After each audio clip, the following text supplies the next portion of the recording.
Assalamualaikum warahmatullahi wabarakatuh.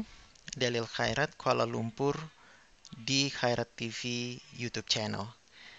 Hari ini kembali hadir dengan update statistik PKP Malaysia, lockdown Malaysia, hari Ahad 17 Mei 2020 bertepatan dengan 24 Ramadan 1441 Hijriah. Hari ini adalah hari ke-61 Malaysia menjalani Perintah Kawalan Pergerakan PKP. Banyak yang bertanya-tanya kenapa begitu lama sekali saya vakum tidak melakukan update statistik Malaysia, Indonesia maupun global. Selama 9 hari tepatnya. Terakhir saya melakukan update adalah untuk posisi hari Jumat 8 Mei 2020, hari ke-52 dari lockdown Malaysia. Ada beberapa alasan. Yang pertama, sepekan terakhir, 7-8 hari terakhir, memang tidak ada pergerakan yang terlalu signifikan yang menarik untuk diangkat baik di Malaysia, Indonesia, maupun global terkait dengan perkembangan statistik.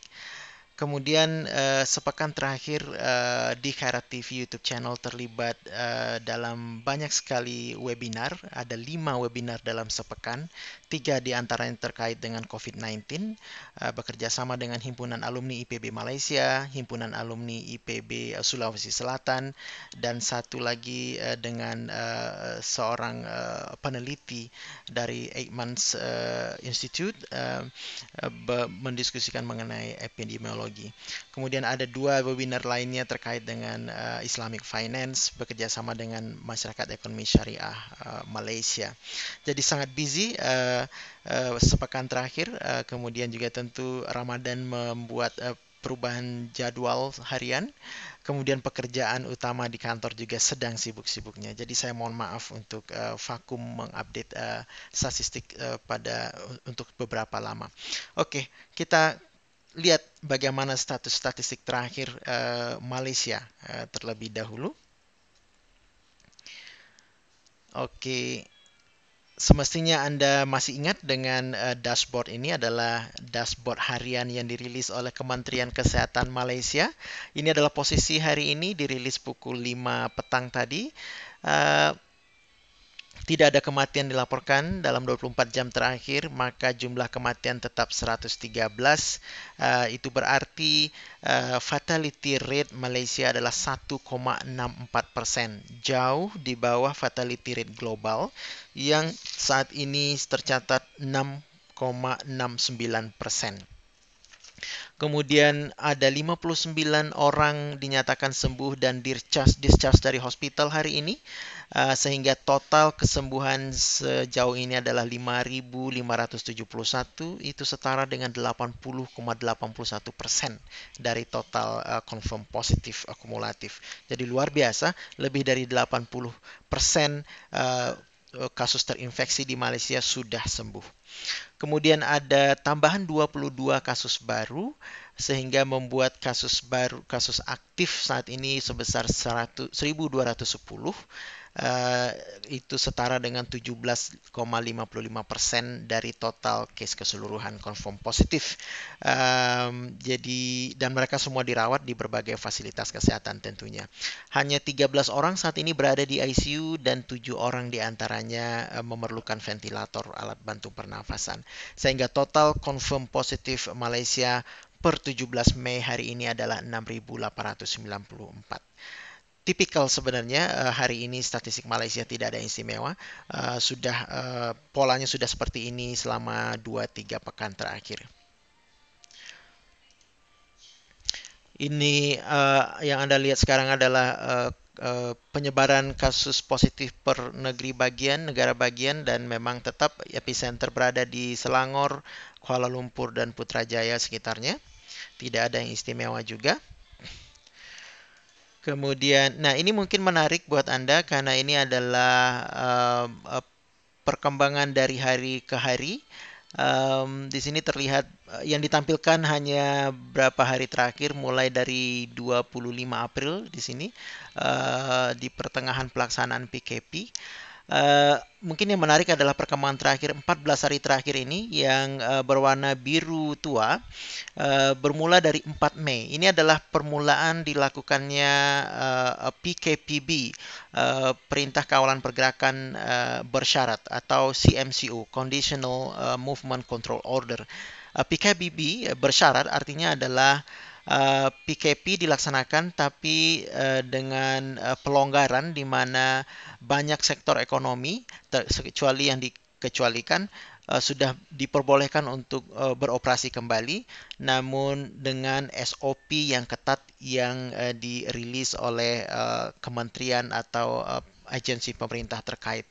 Dan menarik sekali kita lihat bahwa selama pelaksanaan PKPB, meskipun ada pelonggaran pergerakan mobilitas publik, tetapi perkembangan statistik sepertinya dari hari ke hari membaik seperti yang diharapkan. Pertama, selama 14 hari terakhir ini jumlah yang sembuh, yang hijau di lingkaran di atas ini selalu lebih besar daripada jumlah confirm positif harian, tambahan confirm positif harian yang biru-biru ini. Kemudian confirm positif harian juga selalu double digit, artinya di bawah 100 orang per hari. Bahkan yang lebih menarik adalah 6 hari terakhir sangat kecil, selalu di bawah 50, tertinggi hanya 40 pada tanggal 14 Mei, bahkan di 2 hari sangat rendah yaitu 16 pada tanggal 12 Mei dan 17 pada tanggal 16 Mei kemarin. Sementara hari ini 17 Mei bertambah 22. Jadi secara umum Anda bisa lihat bahwa statistik harian Malaysia memang terus membaik. Malaysia sepertinya memang sedang berada dalam fase pemulihan dengan kesembuhan harian selalu lebih tinggi daripada confirm positif baru. Tentu kasus aktif yang masih terjangkit dan dirawat di berbagai fasilitas kesehatan jumlahnya dari hari ke hari akan terus menurun. Kemudian juga dari jumlah red zone, distrik red zone juga semakin menurun. Sejauh ini hanya 7 distrik saja yang masih merah, artinya di atas 40 orang confirm positif aktif berada di distrik itu. Memang sebagian besar ada di Selangor, di Kuala Lumpur. Ada juga satu di Negeri Sembilan di daerah Rembau, di mana ada klaster pedas dari sebuah poultry, sebuah apa namanya perusahaan ayam potong atau ayam telur. Kemudian satu di Sarawak, yaitu di Kota Kuching sendiri, masih ada 48 kasus aktif. Jadi Anda lihat ada hanya 7 red zone saat ini, 73 yellow zone, dan ada 121 yang sudah menjadi green zone. Jadi green zone artinya zero active cases. Bahkan ada 3 negara bagian kalau saya tidak salah yang sudah menjadi completely green, yaitu Pulau Pinang, Perlis, Kedah, dan Kelantan dan Kelantan. Ada 4, Terengganu ada kuning 1. Jadi empat negara bagian dari 13 negara bagian Malaysia sekarang sudah completely green, tidak ada satupun confirm positif yang masih aktif di 4 negara bagian ini, yaitu Pulau Pinang atau Penang, Perlis, Kedah, dan Kelantan. Jadi keempatnya ada di kawasan utara Malaysia. Menarik sekali.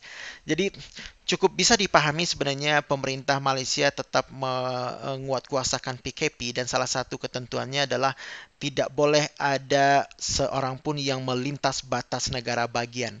Tujuannya tentu adalah untuk melindungi negara bagian yang sudah hijau ini.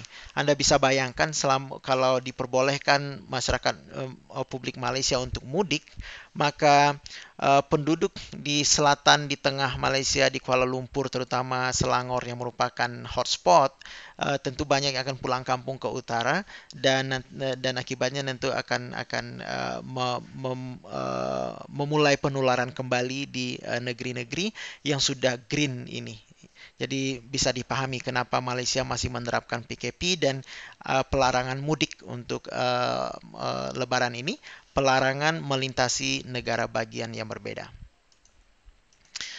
Baik, dan ini adalah satu grafik baru dan tidak ditampilkan setiap hari.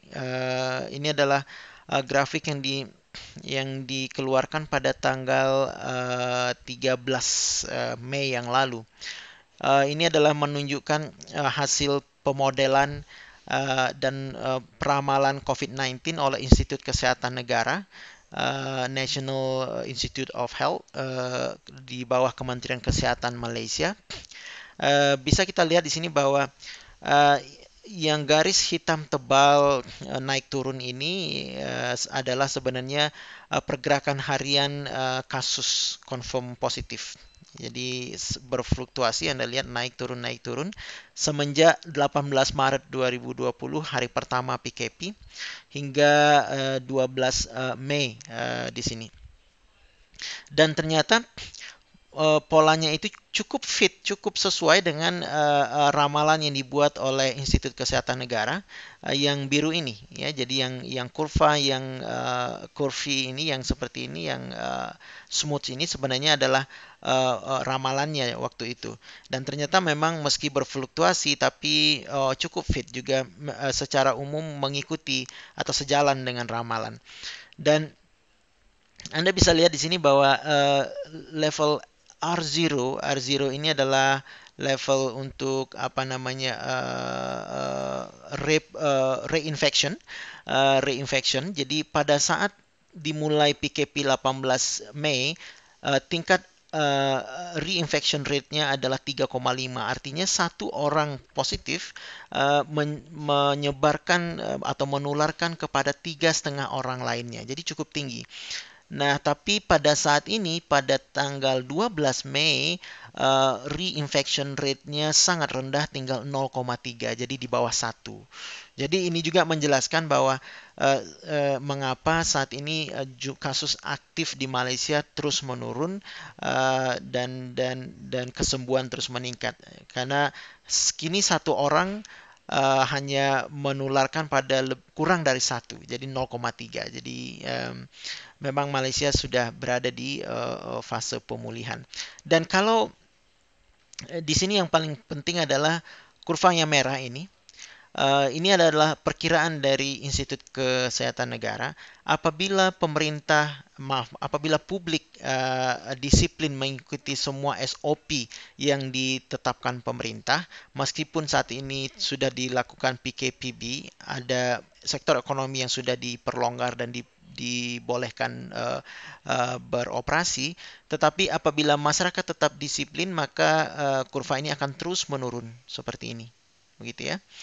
Tetapi apabila publik tidak disiplin, maka kasus terburuk bisa jadi kurva ini kembali naik ke atas seperti ini, dan juga reinfection rate-nya juga akan naik lagi dari semula 0,3, saat ini bisa naik lagi hingga 1,6. Jadi itulah sebenarnya pemerintah menggunakan kurva ini untuk mengingatkan publik bahwa meski sudah ada pelonggaran sedikit terkait dengan PKPB, bukan berarti PKP sudah dihentikan sama sekali. Malah PKP masih terus berlanjut hingga tanggal 9 Juni nanti. Seperti Anda ketahui, pada tanggal 10 Mei yang lalu, Perdana Menteri Tan Sri Muhyiddin Yassin kembali tampil ke publik dan mengumumkan bahwa PKPB dilanjutkan selama 4 pekan ke depan sampai 9 Juni. Pada saat itu sebelumnya batasnya adalah 12 Mei, tetapi kemudian diputuskan sampai 9 Juni. Dengan demikian festival Lebaran yang tentu di mana mobilitas publik sangat meningkat berada di bawah ketentuan PKP. Salah satunya publik tidak dibolehkan mudik kampung, balik kampung, atau melintasi perbatasan antar negara bagian. Oke, setelah ini kita coba pindah ke statistik global. Statistik global dari seperti biasa dari John Hopkins University. Anda lihat bahwa per hari ini sudah 4,6 juta orang terinfeksi di seluruh dunia. 312.000 orang lebih sudah meninggal dunia, setara dengan 6,69%. Jadi fatality rate 6,69%. Kemudian ada 1,7 juta orang sudah sembuh. Ini berarti setara dengan 36,6%. Jadi itu rate global. Itu statistik global. Sekarang mari kita pindah ke statistik testing. Seperti biasa kita juga biasanya bandingkan statistik testing antara Amerika, Indonesia, dan Malaysia. Kita lihat dulu Amerika. Jadi Amerika per hari ini sudah melakukan tes terhadap 11 juta penduduknya. 11 juta penduduknya itu setara dengan 33.772 orang per 1 juta penduduk. 33.000 per 1 juta. Dan dari 11 juta yang dites, ada 1,47 juta yang terkonfirmasi positif terinfeksi. Itu artinya positif ratio dari US adalah 13,27%. Ini masih bagus sebenarnya dibandingkan 9 hari yang lalu pada tanggal 8 Mei. Waktu itu positif rate-nya 15,5. Saat ini 13,27 ya. Jadi selama 9 hari terakhir kita tidak lakukan update statistik.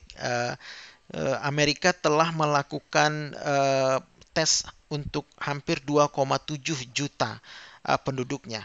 Jadi per hari itu Amerika melakukan tes lebih dari 297.000 orang per hari. Jadi hampir 300.000 orang per hari. Jadi terlihat pemerintah Amerika Serikat memang masih sangat intensif menggenjot testing karena memang rasio positifnya masih tinggi, masih jauh di atas 10%. Benchmark dari WHO adalah kalau masih di atas 10% berarti masih banyak yang belum teridentifikasi di luar sana. Oke, sekarang kita lihat untuk statistik Malaysia. Ini adalah statistik testing Malaysia. Jadi per tanggal 17 Mei hari ini sudah 443.263 orang di Malaysia dilakukan tes PCR. Itu setara dengan 13.800 orang per 1 juta penduduk. Jadi memang jauh di bawah Amerika. Amerika tadi 33.000 per 1 juta, Malaysia 13.800 per 1 juta. Yang menarik adalah positif ratio Malaysia sangat rendah, sekarang tinggal 1,56%. 1,56%, jauh di bawah 10% benchmark WHO. Jadi ini artinya Malaysia sudah melakukan cukup testing sebenarnya untuk penularan yang terjadi di Malaysia.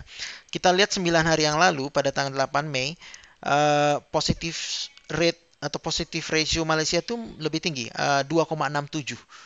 Jadi Malaysia juga terus menggenjot testingnya. Meskipun 9 hari yang lalu 2,67 ini juga sudah cukup baik sebenarnya, jauh di bawah 10%. Tetapi sepertinya Malaysia terus melakukan intensif testing sehingga rate itu terus menurun hingga 1,56. Jadi sangat signifikan turunnya. Dalam 9 hari terakhir Malaysia melakukan testing untuk lebih dari 198.000 orang dalam 9 hari terakhir. Itu setara dengan 22.000 per hari. 20.000 orang dites per hari.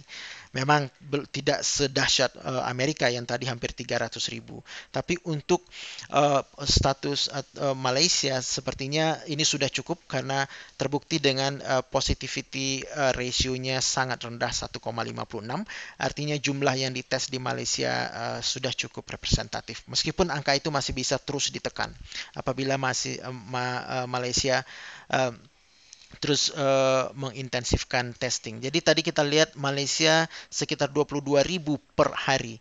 Dan memang pada tanggal 14 Mei yang lalu dirilis statistik real dari jumlah testing yang dilakukan Malaysia. sejak 12 April hingga 14 Mei. Semula di pertengahan April masih di kisaran 8.000, 7.000, 9.000, 10.000 per hari, meningkat ke 12, 13, 14. Tapi Anda lihat memang semakin ke sini makin tinggi, 19.000, 18.000, 2 hari terakhir 25.000, 24.000 gitu. Jadi dan apabila di posisi saat ini kita 17 Mei dan 9 hari terakhir rata-rata 22.000 sepertinya masuk akal. Berarti untuk 3 hari terakhir pun barangkali Malaysia terus menggenjot, bisa jadi angka testing hariannya juga di atas 25.000 atau paling tidak di area 25.000 per hari. Jadi cukup tinggi juga untuk Malaysia. Sekarang kita lihat Indonesia. Indonesia sejauh ini sampai tanggal 17 Mei 2020 sudah melakukan testing uji PCR untuk 140.473. Ini setara dengan 524 orang per 1 juta. Jadi memang Indonesia masih jauh di bawah. Indonesia 524 per 1 juta, Malaysia 13.800, sementara Amerika 33.000. Jadi itu perbandingan tiga negara ini dalam hal statistik testingnya. Jadi sepertinya Indonesia jauh tertinggal. Positif saat ini 17.514, itu setara dengan 12,46%. Jadi 12,46% dari 140.000. Jadi masih tinggi juga di Indonesia. Tidak jauh berbeda dengan Amerika. Amerika tadi 13,27%, Indonesia 12,46%. Jadi kedua-duanya, Amerika dan Indonesia, sepatutnya terus menggenjot, meningkatkan secara intensif bilangan testing PCR agar pembawa virus di luar sana yang belum teridentifikasi, belum terdeteksi, bisa segera diidentifikasi dan segera bisa diisolasi. Jadi selama 9 hari terakhir, Indonesia itu melakukan tes untuk 37.112 orang, itu setara dengan 4.123 per hari. Jadi Anda bisa bandingkan di sini kapasitas testing Indonesia juga cukup rendah, meskipun laboratorium yang melakukan pemeriksaan cukup banyak, ada 71 laboratorium saat ini, tetapi 71 laboratorium ini hanya mampu melakukan 4.000-an saja, 4.100 per hari secara rata-rata testing. Bandingkan dengan Malaysia yang sudah mampu melakukan testing hingga 22.000 orang per hari.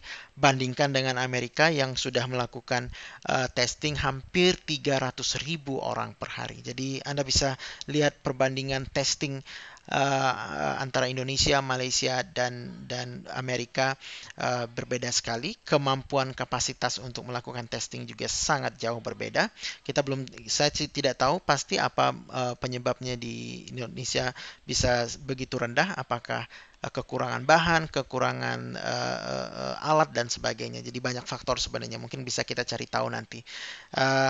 Dari tiga negara ini terlihat Indonesia dan Amerika kurang lebih berada di situasi yang sama, di mana tingkat positif ratio-nya masih tinggi, perlu masih ditingkatkan. Sementara Malaysia sudah berada di tingkat yang cukup aman sebenarnya, artinya testing yang mereka lakukan sudah cukup representatif. Namun demikian mereka sepertinya tetap malah terus meningkatkan jumlah testing harian, bahkan sudah mencapai 25.000 per hari. Untuk 2 hari yang lalu mereka sudah lakukan 25.000 untuk 1 hari. Oke, itu statistik untuk testing. Sekarang kita lanjut ke statistik Indonesia dari covid19.go.id. Sayang sekali, entah kenapa saya coba sejak tadi situs covid19.go.id tidak bisa menampilkan statistik seperti biasa. Biasanya sudah sangat bagus. Anda lihat di sini dari tadi masih berputar-putar tanpa ada data, angka atau grafik yang keluar. Saya tidak tahu apakah ada maintenance barangkali di websitenya atau entah komputer saya yang bermasalah. Uh, Anda lihat loading saja dari tadi, tidak ada grafik maupun angka yang ditampilkan. Jadi mungkin yang bisa kita tampilkan saat ini adalah infografis ini. Ini juga posisi 17 Mei hari ini. Anda lihat bahwa sejauh ini sudah 17.514 positif, 4.129 sembuh, 1.148 meninggal dunia. Ini berarti fatality rate Indonesia adalah 6,55%. Ini 1.148, ini fatality rate 6,55%, sedikit di bawah global. Global saat ini 6,69%. Kemudian kesembuhan 23,57%. Ini masih cukup jauh di bawah global. Global 36,6%, kita masih 23,57%. Pertambahan harian untuk confirm positif masih tinggi, 489 gitu ya. Kemudian kenaikan sembuh cukup tinggi. Hari ini ada 59 orang meninggal di seluruh Indonesia. Jadi Anda bisa lihat di grafiknya juga masih terus mendaki untuk jumlah orang positif. Dan sudah hampir semua sudah 31 provinsi paling tidak, 31 provinsi dari 34 provinsi yang red zone. Di sini red berarti kasus confirm positifnya di atas 50. Ada satu yang orange, itu Gorontalo. Gorontalo di sini baru 24 kasus confirm positif, jadi orange. Kemudian ada yang kuning adalah Aceh, daerah istimewa Aceh, baru 18, itu kuning tua di sini gitu ya. Jadi semua provinsi sudah terinfeksi, itu intinya ya. Oke. Sekarang kita lihat karena statistik nasional yang real time kita tidak bisa tampilkan, kita langsung ke statistik Jakarta saja seperti biasa. Mudah-mudahan Jakarta bisa tampil. Tadi saya cek sih bisa. Kita lihat ini masih loading. Oke, bisa. Untuk Jakarta, kita lihat ya posisi Jakarta saat ini 5.900 orang confirm positif, 5.922. Jadi total nasional 17.000. Statistik memang masih tidak terlalu bagus dalam hal rasio. 478 orang sudah meninggal di Jakarta. 8% fatality rate-nya, sementara nasional hanya 6,55 tadi ya. Ini yang sembuh di Jakarta baru 22%, nasional sudah 23,57, jadi tidak terlalu jauh berbeda. Ada sekitar 2.500-an orang atau 2.600 orang yang saat ini dirawat di berbagai fasilitas kesehatan Jakarta. 1.932 terkonfirmasi sudah, tetapi ada 586 orang berstatus pasien dalam pengawasan, artinya either belum terkonfirmasi atau mungkin masih menunggu hasil PCR test. Ada peningkatan jumlah isolasi mandiri, sebelumnya hanya di kisaran 30%, tapi per hari ini sudah 37% dari apa namanya dari terkonfirmasi positif melakukan isolasi mandiri di rumah. Tentu mereka pastilah mereka yang tidak bergejala atau mungkin gejala ringan sehingga bisa dirawat di rumah. Sehingga bisa mengurangi tekanan terhadap fasilitas kesehatan di Jakarta yang sudah merawat lebih dari 2.500 orang. Oke, tidak, mungkin ini saja tabel akumulasi data positif. Anda lihat Jakarta pun masih kasus aktifnya juga masih naik sebenarnya. Jadi kasus aktif itu adalah yang marun tua di bawah ini adalah yang masih dirawat, kemudian yang di atasnya adalah isolasi mandiri. Anda bisa lihat dari sini dari awal naik terus, tapi memang cukup landai di sini, naik terus, kemudian sempat turun, entah apa yang terjadi, apakah ada ada perubahan data, kalibrasi data barangkali, tapi kemudian 6 hari terakhir ini juga masih steadily naik. Jadi uh, tidak bisa dikatakan kasus Indonesia atau Jakarta sudah mulai menurun sebenarnya. Kurva yang sederhana ini saja masih menunjukkan bahwa statistik Jakarta perharian masih naik. Anda lihat kasus yang coklat ini adalah kasus harian, masih cukup tinggi, berada di kisaran seratusan, mungkin ada sampai 200 per hari, fluktuatif gitu ya. Kemudian memang sementara itu yang biru muda, yang tingkat kesembuhan harian juga masih fluktuatif sekali dan lebih sering berada di bawah jumlah kasus baru. Kecuali hari ini, saya tidak tahu apa yang terjadi dengan tanggal, nggak tahu ini 12 atau 14 Mei. Ini terjadi lonjakan yang sembuh. Entah kenapa bisa sehari ini banyak sekali yang sembuh hingga 400 orang. Perlu juga kita cari juga nanti kenapa sebabnya. Jauh sekali melewati hari-hari berikutnya. Lalu turun lagi ke level yang sangat rendah. Apakah ini ada masalah data saja, pelaporan dan sebagainya. Tapi intinya secara umum jumlah kasus tambahan confirm positif harian masih lebih tinggi daripada jumlah kesembuhan. Sehingga dengan demikian kasus aktif tetaplah akan terus naik gitu ya. Berbeda sekali dengan kasus yang ada di Malaysia. Terakhir ini adalah grafik pemakaman. Ini nggak bisa ditampilkan lagi apa namanya angkanya. Biasanya ada angka yang kalau kita hovering di sini ada angka yang nongol. Tapi ini sekitar sudah 2000-an kalau tidak salah. Ada 2000 orang wafat meninggal yang dimakamkan dengan protap COVID-19. 2000 orang lebih. Kurang dari 2100 tapi lebih dari 2000. Sementara yang terkonfirmasi positif lalu meninggal hanya 478 ya. Di atas tadi ada 478 di sini. Nah, jadi ada lebih dari 1.500 orang meninggal ini statusnya bisa jadi hanya PDP, pasien dalam pengawasan, atau ODP, orang dalam pemantauan begitu ya. Nah, tapi mereka tidak tercatat sebagai statistik kematian akibat COVID-19. Meskipun kalau menurut guideline dari WHO, semuanya ini harus dicatat sebagai statistik kematian COVID-19, terutama kasus yang PDP, orang yang pasien dalam pengawasan. Mereka masuk ke kategori PDP atau pasien dalam pengawasan karena memang menunjukkan risiko, menunjukkan gejala-gejala yang sangat kuat akan terinfeksi COVID-19. Nah, WHO mengatakan apabila mereka meninggal dalam status itu belum terkonfirmasi positif, tapi tidak ada alasan lain yang kuat yang bisa yang bisa mengalahkan asumsi bahwa mereka terkena COVID-19, maka mereka harus dianggap meninggal karena COVID-19. Jadi itu saja barangkali update statistik saya untuk hari ini.